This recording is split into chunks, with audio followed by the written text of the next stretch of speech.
Hey, what's up, y'all? It's Dr. Paul with another mail call. If you're new to the channel, welcome. I have over 40 years experience collecting, investing, and preserving comic books. And I share my passion and experience right here on the channel Liberty Hill Comics with y'all. If you haven't subscribed yet, please do. Please give this video a like. It helps others find the channel, and I really appreciate it. This is another Golden Age All-Star comic. It was a buy it now on eBay from seller Everyday Heroes. But we'll get into that in a little minute. First, let's check out what he sent us.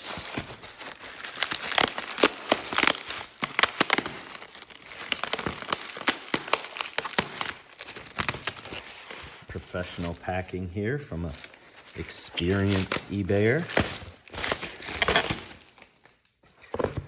Boy, I'm excited to see this. We're going to we'll go ahead and peel this.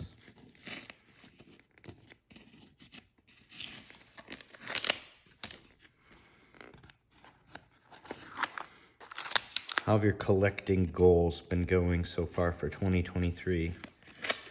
I picked up a couple of big books. Most significant was that Fantastic Four 48 and a CGC 9.2 that I just opened recently. Hopefully y'all checked out that video and enjoyed it. Never thought I would be able to find that book for almost 60% off what it was going for during the pandemic. But these are interesting times. The Fed sure has done their job in knocking inflation out of our economy, at least with respect to collectibles. That's for darn sure. Fun. All right, let's see. This can probably go here. There we go. Superb packing job from Everyday Heroes. I'm going to go ahead and we got a little bit of tape. I'm going to just give you a sneak peek while I deal with this tape. Sometimes people pack it so well, I'm not even sure how to unpack it.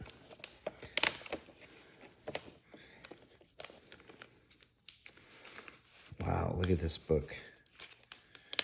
Can't wait to see it without these condoms covering it up. Well, we'll leave one in place. We'll leave the CGC slab. It has better clarity than these plastics. Wow. Wow, look at that. What a beautiful book.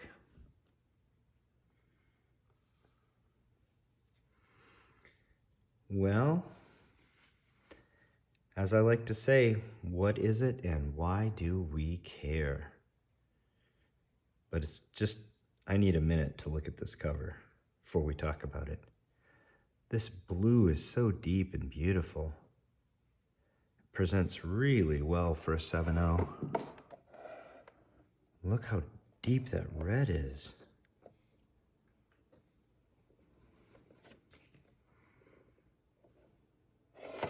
Beautiful book. So happy with this. All right, now we can talk about it. This is All-Star Comics number 35 in a CGC 7.0 with off-white to white pages. It's the June-July 1947 issue written by John Broome with this classic cover by Irwin Hasen. This book is significant for a few reasons. The first and most important is it's the first appearance of Per Degaton. He's one of the JSA's major rogues. He's a founding member of the Injustice Society just 2 issues after this one. This is also the first work of writer John Broome on the JSA. He co-creates Per Degaton here in this issue, and then he goes on to have a very long, really successful career with DC as a writer, during which he created or co-created many memorable characters, including Detective Chimp and the Phantom Stranger in the Golden Age. And then in the Silver Age, he creates almost the entire Flash Rogues Gallery. So Captain Cold, Dr. Alchemy, Mirror Master, Gorilla Grodd, the Pied Piper, the Weather Wizard, the Trickster, Captain Boomerang, the Top, Abracadabra, Professor Zoom, also known as the Reverse Flash, Heat Wave, as well as creating Kid Flash and the Elongated Man on that title. And then he also had a long stint as a writer on the Silver Age Green Lantern, during which he created Hector Hammond, the Black Hand, Sinestro, Star Sapphire, and Guy Gardner, among many others.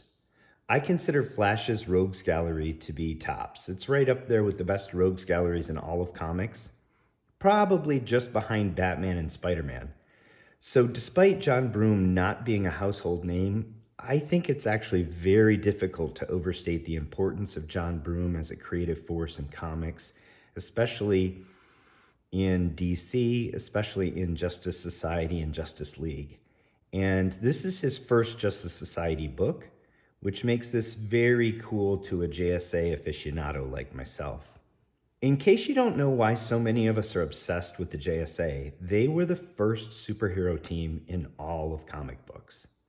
All-Star Comics featured the JSA for 11 years, from their first appearance in issue number 3 in 1940 until issue number 57 in March of 1951, spanning all three of the Golden Age eras, pre-war, war, and the post-war, or Atomic Age.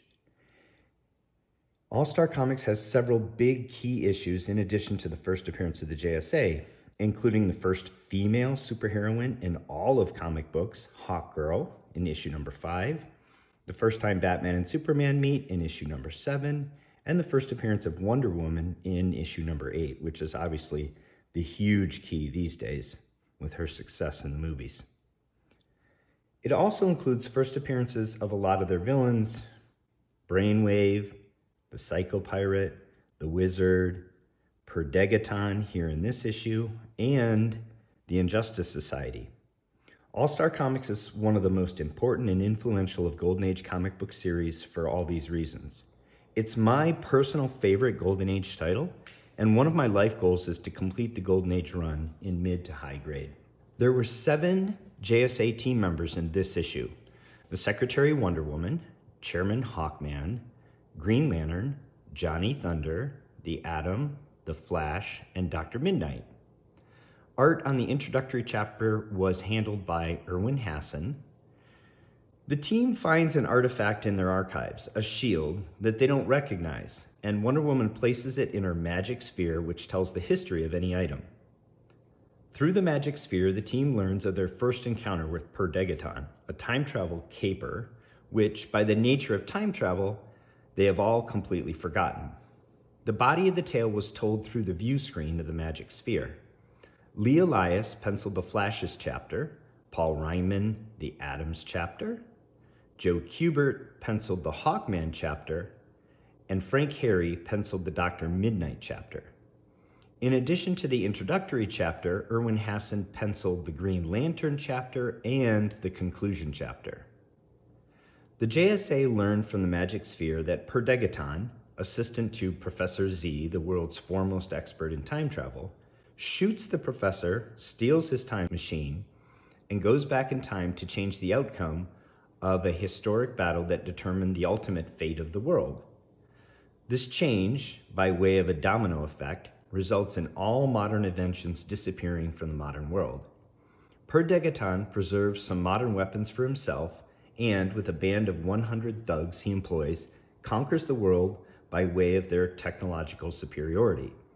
The JSA travel back in time to set the timeline straight, and, once having done so, are returned to their timeline and lose all memory of the adventure. There are 58 universal copies of All-Star Comics number 35 in the CGC Census, with a median grade of 6.5. So this copy at 7.0 sits at the 43rd percentile. It's very difficult to place a true market value on these comics because they trade hands rather infrequently. Go collect notes only 2 CGC graded sales of All-Star Comics number 35 in the past 12 months. A 4.5 with off-white pages that sold on Comic Connect in June of 2022 for $518 plus shipping and taxes, and an 8.0 with white pages that sold for $16.80 on a heritage auction just in December of 2022. There's an interesting story of how I purchased this book. I have a search for Golden Age All-Star Comics set up on eBay. Each morning I get an email from eBay with the new listings for the search term. One morning I got an email indicating there was a new listing for an All-Star Comics number 35 in CGC 7.0 with a buy it now for $1,299. This is exactly what I want to pay for a non-key issue of All-Star in this condition for my collection, and I consider it a very good deal for the first appearance of one of the members of the Injustice Society. So I quickly hit the link to go to eBay to check it out. When I arrived at eBay's website, however, I saw that the book had already been sold. I spent the next day moping around and lamenting the fact that I missed out on this book and thinking that with fewer than 60 copies in the census, it could be years before I saw another copy at a reasonable price. But the following day, I decided I just wasn't going to give up on this book. So I messaged the seller, Everyday Heroes, and I let them know I was interested in the book and to please let me know if the deal fell through or if they had any other Golden Age All-Star Comics for sale. I didn't really expect to hear anything from them, and 2 days went by without a response. But on the third day, I got a message from them. The deal had fallen through, and they had relisted the book.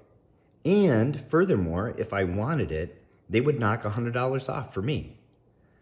I raced to eBay and I hit the button for buy it now as fast as I could, not wanting to miss out on this book a second time. And Everyday Heroes made good on their offer. They gave me a partial refund of $100. So I paid $1,199 plus shipping and taxes for this beauty. And more importantly, I made a friend in the comic book community. Pick your aphorism that you think fits here. It never hurts to ask, nothing ventured, nothing gained, you get 0% of the comic books you never asked for, etc. But I think the best one is never give up. And also, Everyday Heroes is an awesome eBay seller. Check them out. I'll put a link in the description below to their store. This book is obviously for my personal All-Star collection, and I'm not looking to sell it anytime soon, but I still want to be very well bought on my collection because getting a good deal on a super rare Golden Age book is a big part of the fun for me. And also, someday I won't be here anymore, and I want my heirs to be able to easily liquidate my collection and do well with it. As I've discussed before, you typically need to pay market prices to acquire books like this with CGC Census counts barely over 50. If I were trying to bargain hunt these books, it's just not realistic to believe I could complete a full run of All-Star in my lifetime. With that in mind, any day I can add a high-grade copy of an All-Star Comics with a first appearance of one of their rogues to my personal collection for $1,200 plus shipping and taxes is a really good day in my book. And I was really thrilled that Everyday Heroes reached back out to me. I hope you enjoyed this video on this Golden Age All-Star featuring the JSA. I'll be looking to add as many more reasonably priced mid to high grade All-Star comics to my personal collection toward my goal of completing the original run. Thanks again to Everyday Heroes, and stay tuned for a few more All-Star unboxings coming soon. If you enjoyed this video, please hit the like button, subscribe to the channel. Let me know in the comments below what your collecting goals are. Until next time, happy hunting and take care of one another.